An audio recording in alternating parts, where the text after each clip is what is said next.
de hoy tenemos el agrado de presentarles la entrevista que hemos hecho con el doctor César Nakazaki, egresado de la Universidad de Lima y socio fundador del estudio Sousei Nakazaki. Asimismo se le reconoce como el abogado penalista más importante y mediático del país. ¿Cómo está, doctor? Muy contento que me visiten. Gracias por la oportunidad. Muy bien. Bueno, tomando en cuenta estos últimos días y la turbulencia política que ha habido, yo creo que podemos hacer acá un símil con lo que empezó también cuando usted decidió elegir la carrera de Derecho.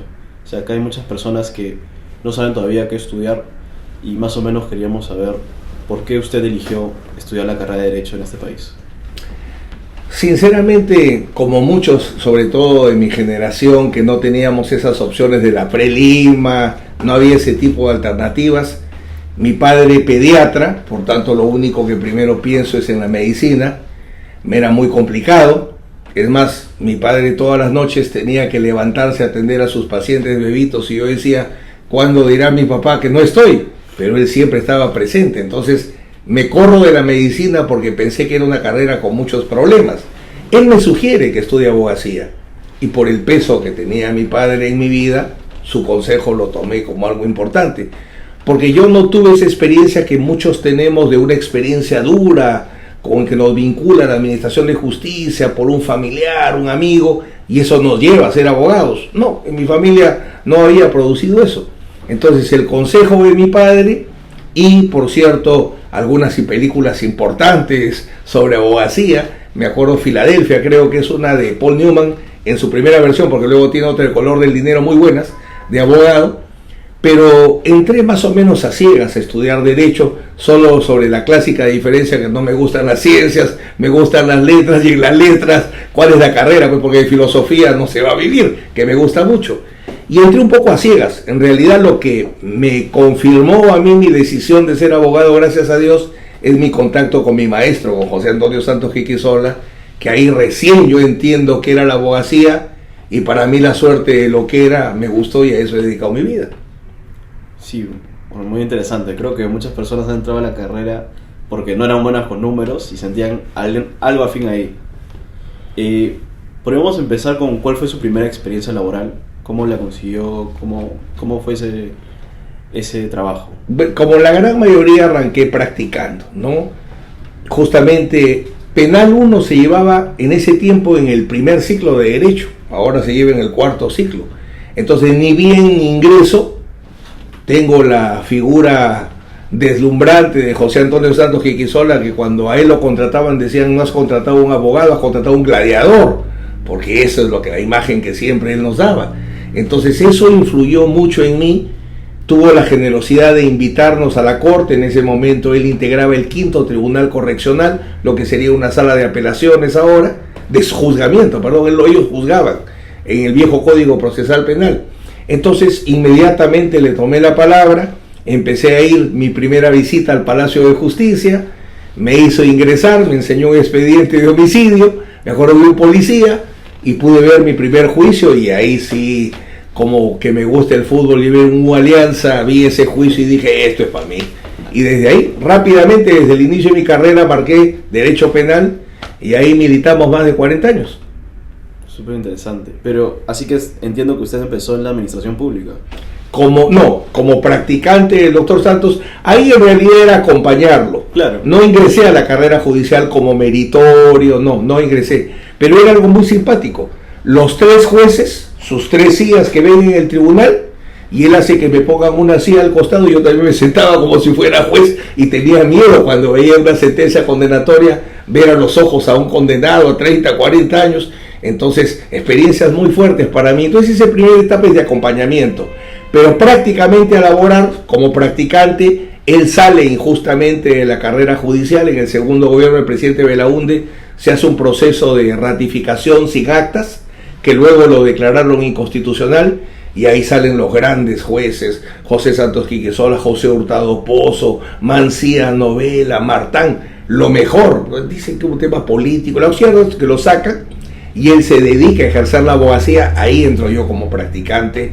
Estamos hablando quizás en mi segundo año de Derecho, puede ser 82, 83, que arranco como practicante, y practico con él hasta el año 90, en que ya me voy a Chiclayo a empezar a ejercer la abogacía. Ah, muy interesante.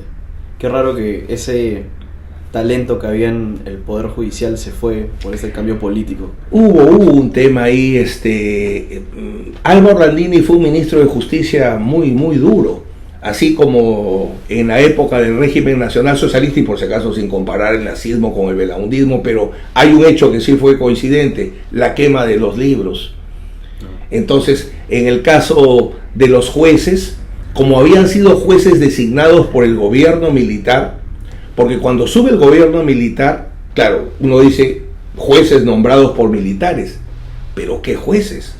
Héctor Cornejo Chávez, padre del derecho de familia; Mario Alzamora Valdés, probablemente el jurista más grande de la historia peruana. Entonces, grandes magistrados fueron incorporados en ese proceso, pero como derrocan al presidente Belaúnde, había pues sangre en el ojo, y eso pues generó de que saquen sin analizar, sin diferenciar la paja y el trigo, ¿no? Entonces terminan sacando jueces muy buenos, y para poderlo sacar dijeron que era una ratificación sin acta, para que no queden los motivos, y eso determinó que se le declare inconstitucional. Algunos regresaron a la carrera judicial, el doctor Santos decidió que no, ya siguió en la abogacía, y yo con él todos los años que pude. ¿Y qué cree que fue lo que vio su mentor en ese momento, como ser alumno, para decir: al doctor Nakazaki lo quiero llevar conmigo? Quizás mi pasión, porque yo creo que la abogacía, justo le decía a mis alumnos ahora, soy el profesor más antiguo de la Facultad de Derecho de la Universidad de Lima, le decía que yo creo que el abogado es un héroe.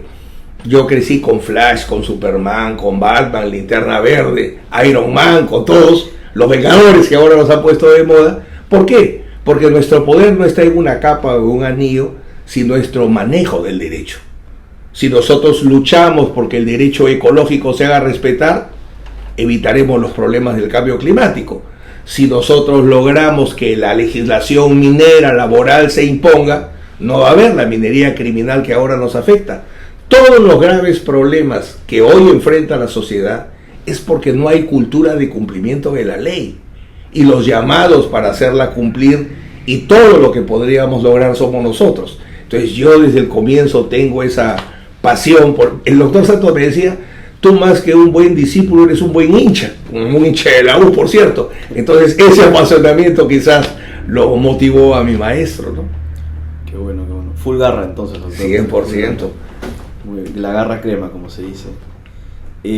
En su experiencia, ya no tanto como discípulo, sino ya como mentor y abogado formado, usted seguro que ha visto muchos abogados pasar, muchos practicantes. ¿Qué le ha diferenciado a usted entre los buenos abogados que ha mentoreado y los buenos practicantes que ha tenido, de algunos que tal vez no destacaron tanto? ¿Cuáles fueron esas claves?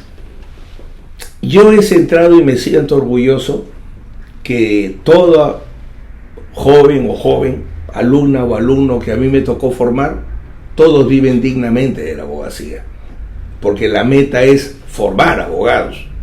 Si alguno se estrella en buena hora, pero la idea es formarlos, y todos a los que formé viven con dignidad de la profesión, sin excepción.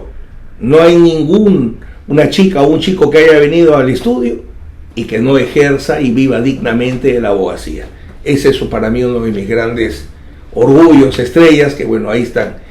Y donde me han fallado ha sido cuando he intentado traer abogados formados. No voy a mencionar los nombres de estas personas, pero alguna oveja negra ha tocado en mi carrera, pero no es formada por mí. Un tiempo con mi socio y compañero de carpeta, Rolando Sousa, somos compañeros del primer ciclo de Derecho, estudiamos juntos y seguimos como socios, años juntos, y mi matrimonio más largo.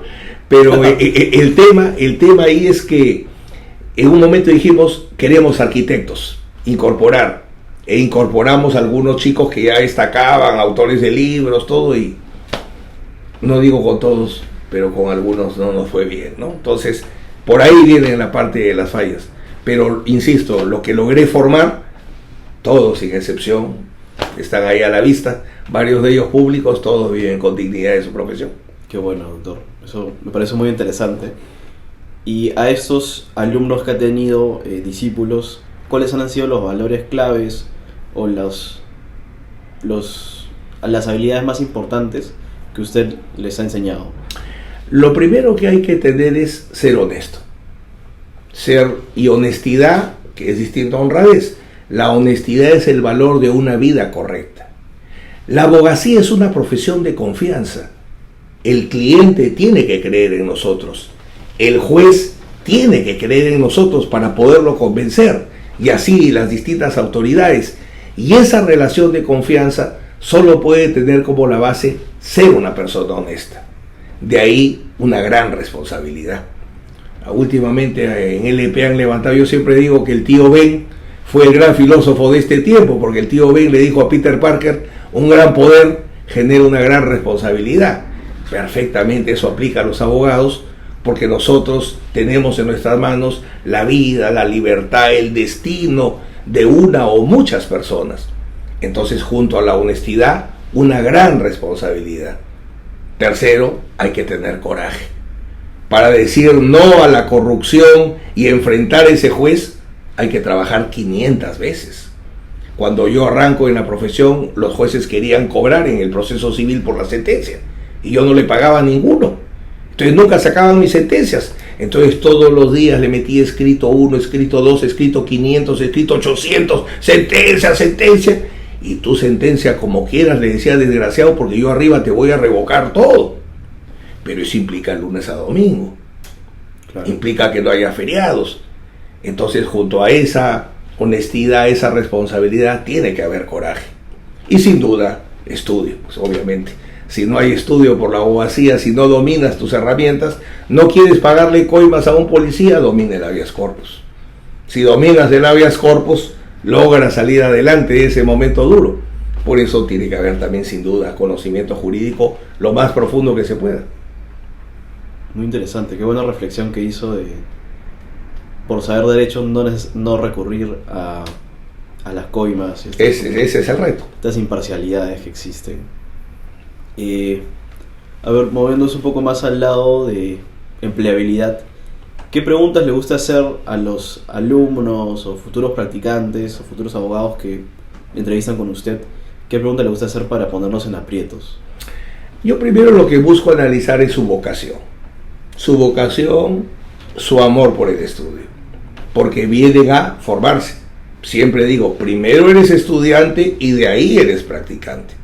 Porque a veces los explotamos mucho. No están aprendiendo, no corresponde.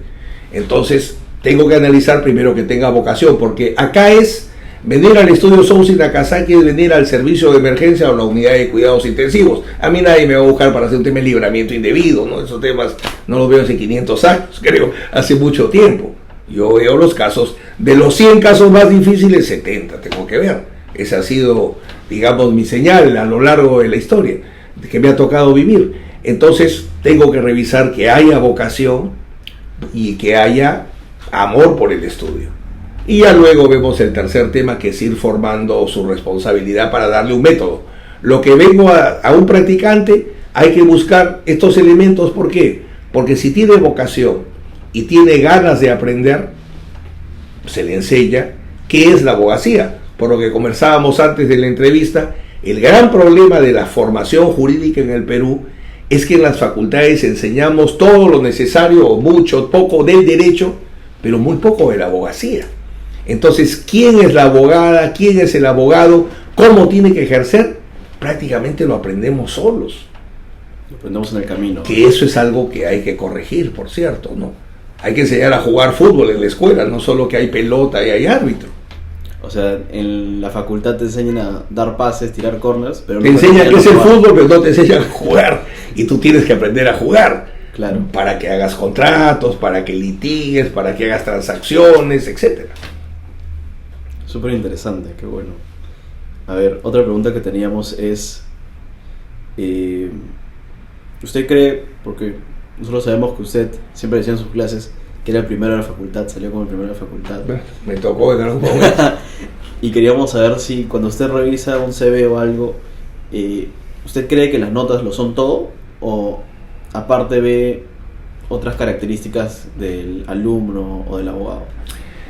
Yo en eso me diferencio un poco, porque lo primero que se examina ahora, y entiendo por eso, es el currículo. Claro. Y eso lleva a que, por ejemplo, haya ciertas facultades. Por eso es muy importante prestigiar a la facultad, porque hay muchos estudios que dicen de acá sí, de acá no, de frente, sin siquiera ver el currículo. Por eso es que es muy importante que el título de abogado de mi universidad, de nuestra universidad, de la Universidad de Lima, tenga valor. Entonces, muchos analizan el currículo, los idiomas, todo, pero a mí nunca me gusta quedarme en el currículo. Yo necesito a la persona. Por eso me hice penalista también, porque defender edificios lo respeto, pero no me llena tanto. Entonces, yo tengo que verte a los ojos, tengo que escucharte, y si siento que eres una buena persona, todo lo demás se agrega. Todo lo demás se puede enseñar. Lo único que yo no te puedo enseñar es que seas una buena persona, porque eso ya viene de tu casa y viene del colegio. En la universidad no te voy a hacer honrado. Si tú eres honrado desde antes, ni siquiera responsable. Entonces, siempre me gusta una entrevista directa para poder conocer quién es esa alumna, quién es ese alumno que ve en el estudio una opción para practicar, y de acuerdo al análisis o juicio que hago, es que finalmente decido que se incorpore, o de repente el integrante de mi estudio que a veces esté encargado de las entrevistas porque por tiempo no puedo, pero ese es el criterio. El currículo es un elemento, sí, pero no es un factor determinante. Las notas las empiezas a hacer acá también. Claro. Eso es un muy buen punto. De bastantes estudios filtran por facultades, universidades, pero me parece muy importante lo que dice: tenemos que conocer a la persona, porque eso es lo más importante cuando estás evaluando el talento de alguien y la honestidad también de alguien, ¿no es cierto? Definitivamente, el abogado es lo que es como persona. Una buena persona puede ser un buen abogado, una mala persona jamás será un buen abogado, ni ninguna profesión. Qué bueno. Bueno, ahora que estamos en el mundo, estamos haciendo una entrevista para las redes sociales y todo se mueve en el espacio digital. Creo que el espacio digital para la profesionalidad y la abogacía y todas las demás carreras ahora es el LinkedIn, como lo llaman. ¿Usted cree que es importante que alguien tenga su LinkedIn ya puesto, bien hecho, o no lo ve como algo tan importante ahorita? Es un factor también, como el currículo es un factor, pero es una herramienta. Por ejemplo, yo participo de las redes, pero por diversas razones. Yo en redes que veo las diversas intervenciones que hay para medir más o menos en una audiencia a un colega, en conferencias, etcétera, y así voy viendo el desarrollo de la abogacía. Pero el perfil en redes de una persona, te soy honesto, no lo veo. No lo veo. Porque si lo tengo en vivo y en directo, ¿para qué es un mundo virtual, no? Es una herramienta. Yo participo mucho en X, antes Twitter, fuertemente, en Facebook, quizás el abogado que tiene la comunidad jurídica más grande, pero ahí es para alcanzar reflexiones, ¿no? Es para alcanzar reflexiones, pero cuando lo utilizo es para conocer jueces o fiscales, te diría más, ¿no? Hay veces que sí es una herramienta que te sirve, pero insisto, es una herramienta, no es un factor determinante para otro tipo de análisis, ¿no? Por ejemplo, hoy investigaciones criminales tiene que haber un perfil de la vida de la persona en redes. Yo, la verdad, no lo hago. No digo que no sirva, pero no es mi costumbre en todo caso. No es una posición súper válida. Y eso de que dice, tal vez podemos usar las redes sociales para discutir los temas jurídicos peruanos que están afectando. Eso es algo muy importante. Muy importante, porque es el aula infinita, o es el gran centro de debate, ¿no? Sin duda las redes han potenciado mucho. Por ejemplo, en nuestra profesión no solo permitieron que siga la administración de justicia durante la pandemia, sino que nos permiten multiplicar el trabajo. Antes de ayer estaba en una conferencia presencial en Arequipa, ayer en una conferencia virtual en Chiclayo. A veces participo en 3 juicios a la vez, pongo mis 3 monitores y estoy saltando de un juicio a otro, cosa que solo permite la virtualidad, ¿no? Es una herramienta sin duda alguna. La tecnología, la ciencia son herramientas, pero solo herramientas. Nunca deben reemplazar al ser humano. Ese es un tema para mí infranqueable. Claro. Yendo un poco más al tema filosófico, ¿cuál debe ser el rol de un abogado en estos tiempos en el país? Muchos problemas llevan al desaliento, porque uno dice el Perú se derrumba, pero en tiempo filosófico e histórico el Perú resulta siendo una república en construcción. ¿Qué son 200 años si el ser humano tiene billones de años en la Tierra?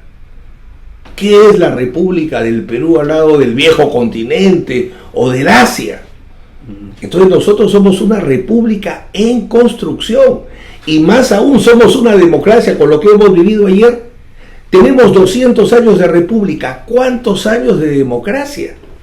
Recién desde 1990 vivimos por primera vez en la historia gobiernos democráticos sucesivos, porque antes todos los gobiernos eran militares. Entonces, como somos una república en construcción, las abogadas y los abogados tenemos un rol central, porque la construcción de la república es la construcción del Estado de Derecho, si prefieres del Estado constitucional, y no lo van a hacer los ingenieros y los odontólogos, sino los abogados y las abogadas.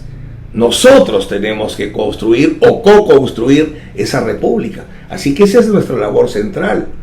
La informalidad en los más diversos ámbitos es sinónimo de incumplimiento de la ley. Y la ley, para que se cumpla, no es lo más importante imponerla, sino convencer a todos que la ley es la mejor forma de vivir. Mientras que no logremos la fe en el derecho, la gente va a seguirla incumpliendo. Ese es nuestro rol central para los abogados, abogadas peruanos: contribuir en que se termine de construir la República del Perú y que se consolide un Estado de Derecho o un Estado constitucional. Esa es la gran misión de la abogada y el abogado peruano. Muy buen punto ahí. Así que, más que todo, nuestro rol sería sacar esas normativas, legislación, que tengan sentido económicamente con la vida de las personas, para que ellos entiendan: oye, yo no lo estoy siguiendo porque papá Estado me está diciendo que lo siga, sino porque eso tiene sentido para el bien común del país. Tienes un termómetro. Antiguamente, si había un gran conflicto, tú buscabas a un abogado para que el abogado, con su acción de amparo, solucione el problema. Hoy día tomas una carretera, o tomas una ciudad, o lo que sufrimos. ¿Por qué la gente opta por la influencia indebida? ¿Por qué la gente opta por el soborno? Porque no creen en las bondades del proceso. Las víctimas, cuando tú vas a un proceso penal, dicen: no, ¿por qué voy a venir a un proceso penal? Ahí nunca pagan buenas indemnizaciones. ¿Qué ley dice eso? La reparación civil. ¿Qué ley dice eso? Ninguna. Sino que se concentran en una cosa y descuidan otra. Entonces, en realidad, así como se dice que el cristianismo es una forma de vivir y no un conjunto de ritos, el derecho es más que un conjunto de leyes. El derecho requiere la aplicación de la ley. O sea, nuestro reto no es solo legislar. Nuestro reto es que el derecho sea realidad en esa familia, derecho de familia, en esa relación laboral, derecho laboral. En todos los ámbitos de la vida del ser humano hay que hacer no solo que haya normas, sino que esas normas se apliquen. El reto del abogado no es solo ser legislador, sino hacer que el derecho sea realidad en la vida diaria. Ese es nuestro reto. Muy interesante. Perdón, quería hacer una pregunta. Un poco en la Facultad de Derecho hay muchos abogados, y los abogados se separan en abogados litigantes, que pueden ser en civil o en penal, y los abogados transaccionales, que es corporativo, tributario, consultorías. ¿Por qué usted llamaría a los abogados a ver el lado litigioso o la capa y espada del derecho, como derecho penal, derecho procesal civil? Por eso. Yo los llamaría, es como un seleccionador. Yo no voy a llamar solo centros delanteros. Yo quiero un equipo completo. A mí lo que me interesa es que las abogadas y los abogados se realicen como seres humanos y que cumplan con su misión social. Si vienen al mundo del litigio, es muy amplio. No te olvides del arbitraje, hay una serie. Y si van al litigio penal, es asumir una responsabilidad para que exista justicia. ¿Por qué la gente muchas veces reclama Dina asesina? Porque sentían que había impunidad, que no había justicia. Entonces, si vienes a litigar en el ámbito penal, no es para que salgas en la televisión. Para eso te vas a Hollywood. Acá lo que tú necesitas es contribuir como juez, como fiscal, como abogado defensor, como abogado de la víctima, a que sea una realidad. Cuando yo tomo la defensa de las víctimas de la discoteca Utopía, veo que la causa fundamental de homicidios en el Perú no es un balazo, es el incumplimiento de normas de seguridad. El incumplimiento de normas de seguridad ha matado más personas que la guerra con Chile. Sin embargo, a nadie le importaba. Como decía, nadie tiene la intención de matar, yo no los traigo a la discoteca para matarlos. Correcto, pero no te dijo tu abogado que homicidio doloso no solo es matar queriendo, sino también matar sabiendo. Y si yo sé que no tengo sistema de seguridad contra incendios, si yo sé que va a haber un incendio y no lo voy a poder apagar, si pese a eso decido abrir un establecimiento comercial, convocar 1000 personas y hacer espectáculos de fuego, 1 más 1 es 2. Entonces logramos que a partir de ese caso, ahora tú en todo sitio que vas, ves que sale un cartelito, los extintores están en tal sitio, las puertas. Eso es a raíz del caso de la discoteca Utopía. Entonces tienes mucho por hacer en el litigio, pero insisto, no solo en el litigio. Yo llamo a que se realicen como personas los estudiantes de Derecho en el área que guste, que es muy amplia. Ahora hay derecho a la moda, derecho deportivo, para que hagan un buen contrato para Messi, para Neymar, y no tengan que estarlos procesando. Me parece un fracaso absoluto que todas las estrellas del fútbol estén enjuiciadas. ¿Qué pasó con los tributaristas? Ahí le fallaba algo, ¿no? Imagínate, son procesados. Un poco más de meter preso a Messi. Claro. Entonces hay que eso obviamente superarlo. Entonces en cualquier rama, realízate y cumple tu misión social. Así el llamado es en todas las áreas, a todos los puestos del equipo. Necesitamos delanteros, volantes, defensas de arqueros. Muy interesante lo que dijo los jugadores de fútbol. Como una de las últimas preguntas, hemos escuchado que usted ha hablado del caso Utopía. Usted ha sido un abogado de muchos expresidentes, de muchos casos importantes que han impactado la fábrica del país. ¿Qué es lo que siente un abogado penalista cuando van a dictar sentencia y cuando la sentencia sale favorable o desfavorable?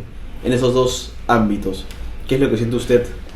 Bueno, antes de dictarse la sentencia es una responsabilidad y angustia muy grande, porque por más que uno haya planificado todo, finalmente, así como el hombre propone y Dios dispone, igual es el abogado con el juez. El abogado propone, pero finalmente el juez es el que dispone. Entonces, una gran responsabilidad, un gran peso. Por eso es que trato a mis patrocinados yo siempre he enseñado penal, procesal penal y ética profesional. Siempre les he dicho, sean avaros en la oferta. En otras palabras, sean honestos en la oferta. No ofrezcan el oro y el moro para que los contraten y 10 años después o 5 o 4 no cumplan. Entonces hay que ser muy honesto para poder decir la proyección de condena es alta. Las probabilidades de absolución son pocas. Acá tenemos varios escenarios. Entonces trato de que estén sumamente informados, sumamente claros en las proyecciones, no para que les deje de doler obviamente porque un drama duele, pero sí para que no haya sorpresa, para que entiendan y sobre todo puedan comprender cuál es el trabajo del abogado. Entonces, mucha responsabilidad, preocupación sin duda tremenda y sin duda también por una sentencia a favor, una máxima alegría, ¿no? Es una de las satisfacciones más grandes que un ser humano que ejerza la abogacía puede sentir, ¿no? El gran dolor de ver una injusticia y la inmensa alegría de que podamos ayudar a que se haga justicia en un caso. Claro. Sí. Ese sentimiento que siente con el cliente. Siempre. Porque usted es ahora su defensor, está abogando por él. Debe ser una experiencia que no se compara. Y es él, es su familia.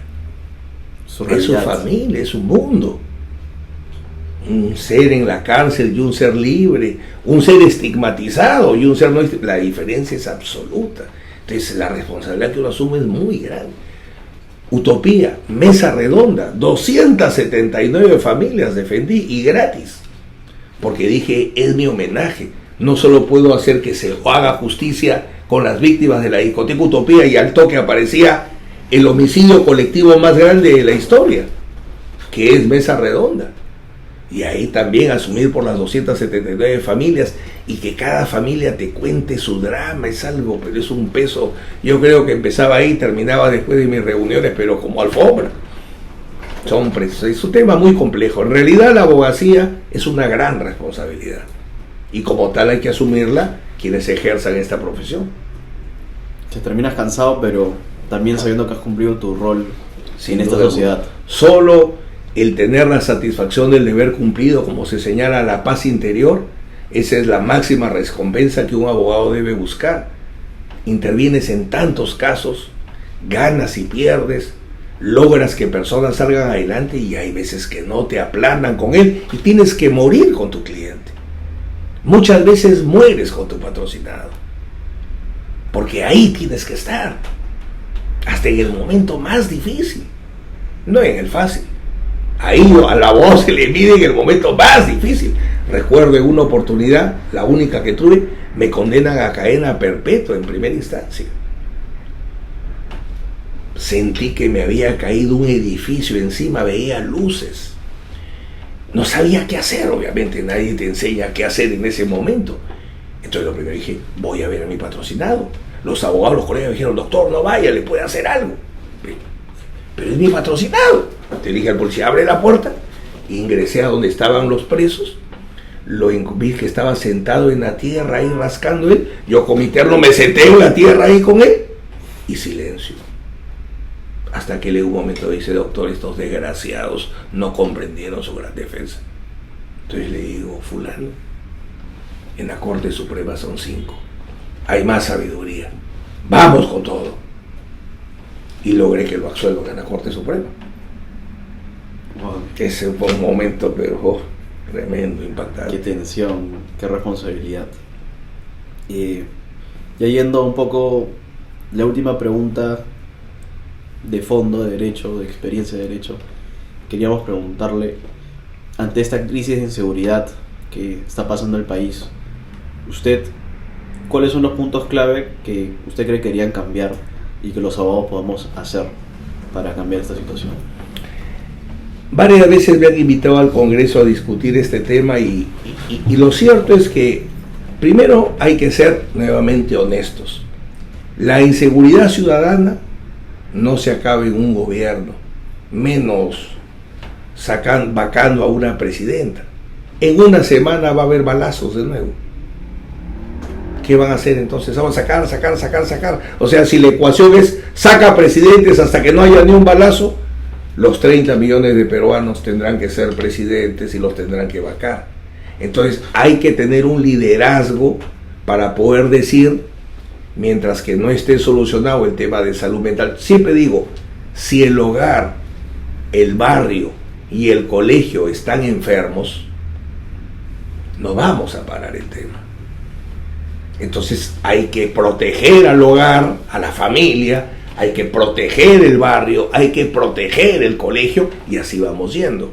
Entonces es una política de largo aliento, que hay que señalarla, así no voten por ti, pero hay que transmitirle a las personas que hay enfermedades que de repente son incurables o que son manejables en el tiempo. Ese es lo primero, porque acá hay un discurso ahorita inmediatista por el miedo. Cuando dominan las emociones, por algo Dios nos dio emociones que son muy buenas, pero no hay inteligencia. Entonces, primero hay que señalar cuál es el tratamiento y no es a corto plazo. Una vez que eso esté claro, empezar a caminar. Salud mental, necesitamos psiquiatras, necesitamos psicólogos, no hay. Hay lugares donde no hay. Yo recuerdo, la ley me decía, es inimputable, medida de seguridad, internamiento en un centro psiquiátrico, y en Chiclayo no había centros, entonces ¿dónde lo internaban?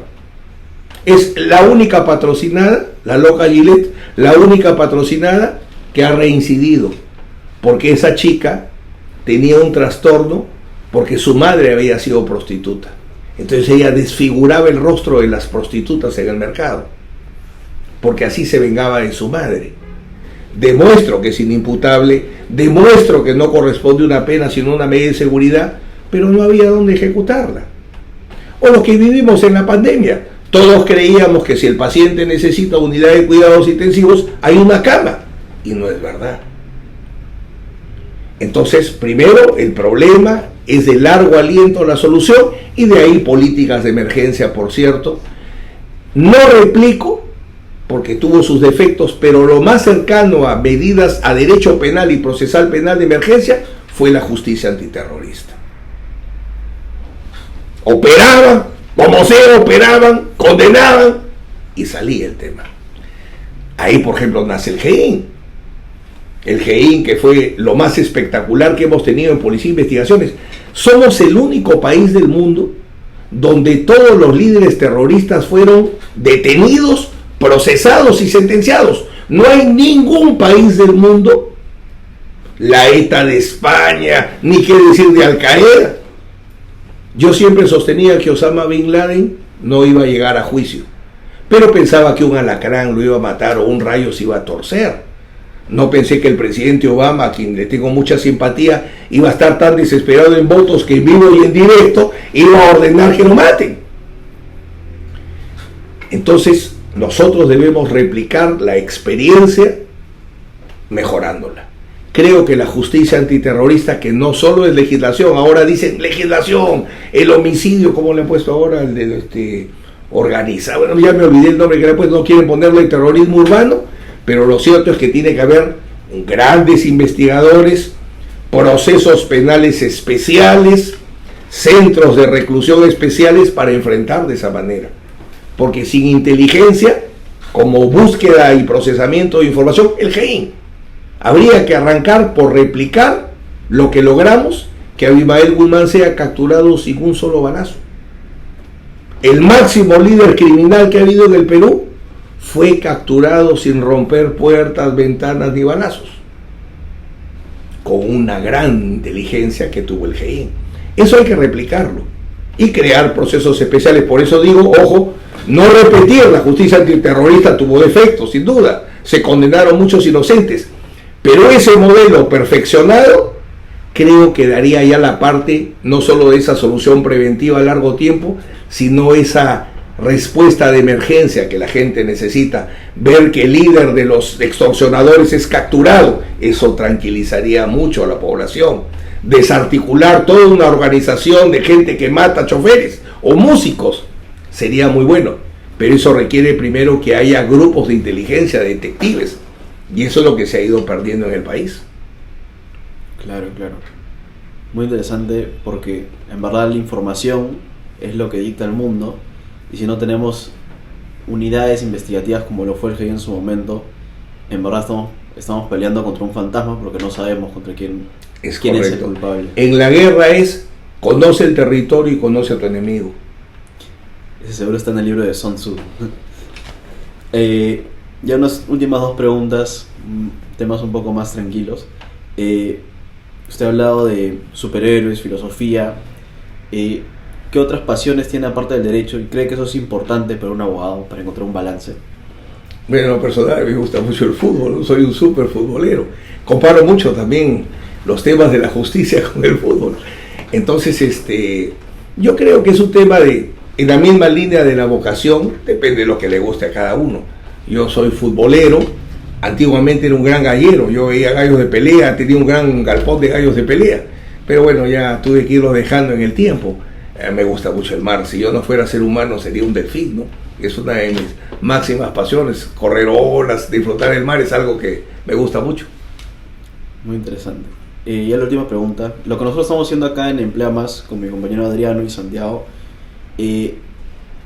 nosotros entendemos que hay bastantes estudios buscando talento, y que si bien hay talento en las facultades, algunas veces no encuentras el talento correcto o como tú quisieras tenerlo. Queremos ayudar a los estudiantes a saber cómo hablar con abogados, saber cómo hablar con clientes, saber cómo vestirse, cómo presentarse, todo lo que es el lado de confianza y los tips necesarios para poder empezar a trabajar, ya sea como abogado junior o asistente legal o practicante. ¿Cree que es algo que es necesario en el mercado? Sin duda alguna.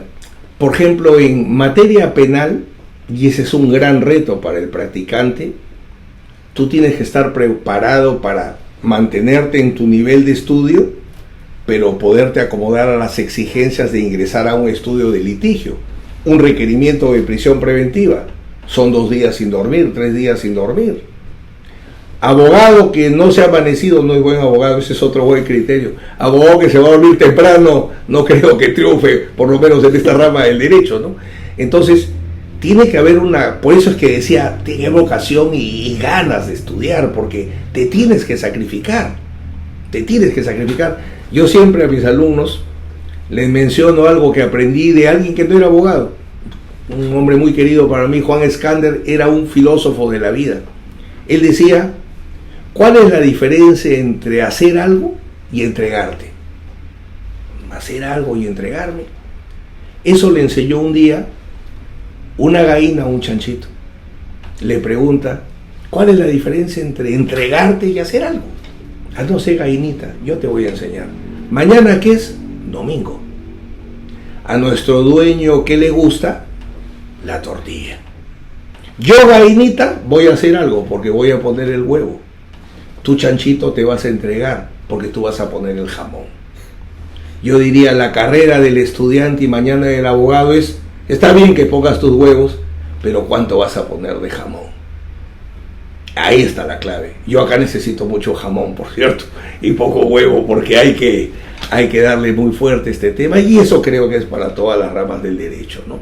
Claro. Tú tienes que entregarte, pero en ese reto de poder mantener tu capacidad, tu nivel de estudio y poderte desarrollar como practicante, si es que decides hacerlo dependiendo pues del lugar, de la vocación que uno tenga, ¿no? Claro. Tenemos que definitivamente dar un pedazo de nosotros para poder ser buenos profesionales. Sin duda alguna. Si no, no hay clave para eso. No hay forma. Bueno, muchas gracias, doctor, por la entrevista. A ustedes no por su tiempo, pero estamos muy agradecidos en verdad y sus sabias palabras. Gracias. A las órdenes.